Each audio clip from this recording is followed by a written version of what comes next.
Hello everyone, my name is Chris Bates. I'm a senior lecturer in software engineering at Sheffield Hallam University in the UK.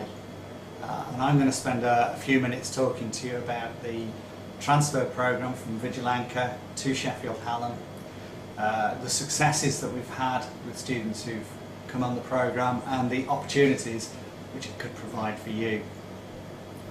Sheffield Hallam is one of the largest universities in the UK with approximately 30,000 students. Of those 30,000, around 10% are international students studying on a variety of postgraduate and undergraduate programmes. If you come to study with us as an undergraduate, you will have the opportunity to stay on to complete your Masters with postgraduate study as well. The university is the largest supplier of placement education in the UK. Many of our undergraduates spend a third year in industry working, and then they come back for a fourth taught year with us. And if you come to join us, you'll be joining with those fourth year students taking exactly the same kinds of study that they do. The Department of Computing is part of a faculty which has a wide range of courses. We've got courses in fine art, in design, in product design, a lot of engineering disciplines, and then a range of computing degrees that we offer. The programme here at Vigilanka is a course in software development. By the time that you get the opportunity to come to us, it will be accredited, we hope, as a BEng, a Bachelor of Engineering in Software Development, with a structure that's specifically targeted at the skills and needs of students coming from Vigilanka. I guess it's important to think about the difference between studying here in India and studying in the UK. Indian education is very much kind of fact-based. It's very much about learning, lots of theory, lots of facts. Education in the UK, particularly the way that we do it at Sheffield Hallam, is about the practical application of theories and ideas. So we're less interested in assessing what you know, and we're more interested in finding out what you can do. That makes this programme, the BEng in Software Development, ideal for people who want to build good practical skills, particularly as software developers. I'd like to take a few moments just to think about the kinds of subjects that you would study with us. The final year of our degree is, I guess, quite heavily influenced by the Java programming language. Although throughout our degrees we teach our students a large range of programming languages, in the final year, two of the big subjects that you do are going to be Java based. So it's important that you have some good Java skills. And to support that, here at Vigilanka, students coming to Hallam take a special Bridging Studies module. And the Bridging Studies module starts to introduce you to practical programming in the Java language. When you're with us, you'll study three core subjects that are compulsory. Those are a module called Case Studies in Software Design, a module called Management of IT Projects, and you'll do a project. So let's think about what those three subjects are. Case Studies in Software Design looks at all aspects of the design of enterprise scale computer software. Enterprise scale software is the kind of large applications which are used by multinational organisations, used by thousands of users. Applications which scale to be very, very large. On the case studies module, you learn how to design that kind of software, you learn about its particular architectural requirements. What's different about large software compared to, say, an application you would run on your desktop? What's different about large software compared to, say, a web application? It's not just scale, it's not just complexity. It's about dealing with multivariant inputs. It's about dealing with different data types and different requirements. So you'll begin to understand those requirements, and you begin to understand how to document them and how to design and architect solutions using industry standard graphical languages such as UML. But you'll also start to think about what it is that end users require from software from the usability point of view. So you'll think about the design of the interface to software applications, thinking about current ideas and current theories about the best way to put a piece of software together so that it's usable. Large applications aren't built by individuals or even by small teams of 2 or 3 people.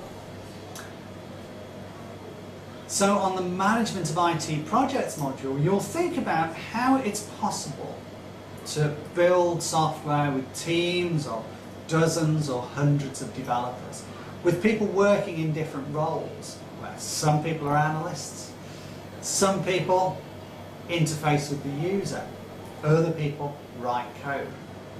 How do you manage a project like that so that you can deliver software effectively, on time and to budget? There are many ways of doing that. Management of IT projects looks at, again, industry standard approaches. You'll also take some optional modules, so that the course you study, the software development course, isn't constrained just by our ideas of what it should be. So you can you can choose from a range of options to find subjects which are appropriate for you. So for example, here at Vigilanka, you do quite a lot of C++ programming. And you might think, actually, what I'd like to do is to be a real expert in C++. So we have a final year module called Effective C++, which looks at the latest advances in the language and the latest ideas and theories about programming in it. Or you might choose to do my module, which is called Applications, Architectures and Frameworks. And that's the module which most students from Vigilanka have chosen over the years as an option. It's another Java module. It kind of runs in parallel with the case studies module, but instead of being about design, it's about implementation. It's about the internal architecture of large-scale software, and it's about implementing large applications in Java. Here at Vigilanka, when you write applications, they tend to be quite small. The kind of applications I get students to build for their assignments are typically between 5 and 10,000 lines of code. And students will build 2 pieces of software like that during the year. Now you might think, how do I assess a 10,000 line program? It's not like assessing an exam. And I think this goes to one of the major differences you'll find studying at Sheffield Hallam. If I want to know what it is that you understand and that you've learned, I get you to sit down with me and to demonstrate your application.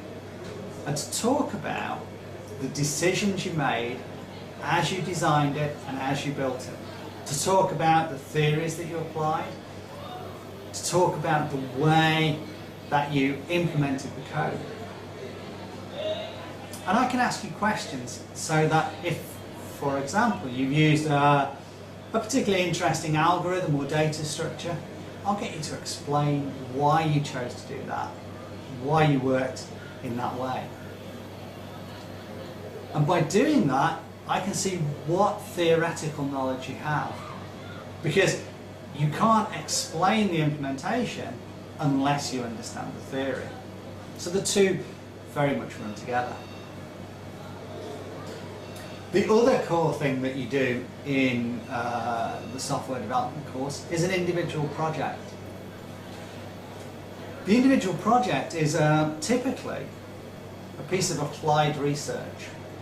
So you'll think about a problem that you're interested in, and you'll research the kind of academic background to the problem.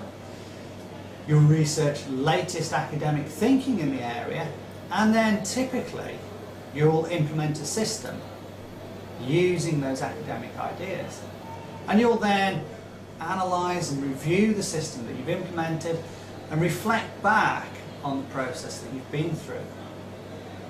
And the whole process from scoping the project to reflecting on it at completion is documented in a thesis, which is typically around 15,000 words. So that's quite a big piece of individual work.